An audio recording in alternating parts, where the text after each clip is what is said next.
Mindset mo? Siguro yung mga natutunan ko in the past sa kanya, sa mga coaches, siguro yung lang in-apply ko. And then, sobrang excited ako kasi first time ko to. And then, yun, naging ready lang ako. Always ready, ang cool. Just yun nga, balik Alaska ngayon, balik Libero. Ano lang yung pakiramdam ulit na i-represent yung national team? Happy ako na i-represent ko ang Philippines again as a libero. And ayun, happy din ako sa position ko because until now I'm still learning kasi nga di ko para, hindi ko pa ganun siya kapag, but ayun, masaya ako, sobrang saya ako na i-represent. Kennedy, para sa'yo nung pinasok ka agad, gano'n ka sabi sa feeling na yung unang palo mo, agad na convert mo, agad na in your national team debut, gano'n ka sabi sa feeling mo? Nasa chocolate.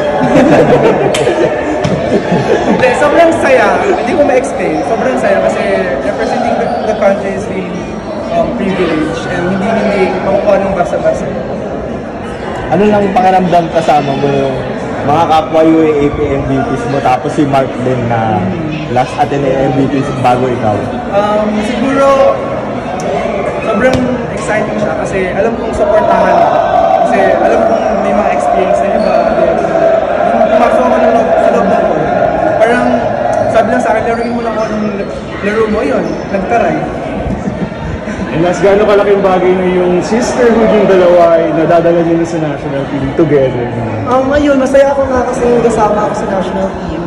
Kasi ako yung naman eh. And then, ayun, inisipan namin na di dapat kami I mean, yes, ganito kami pero barako kami sa dapat. Nalaman kami. Thank you po!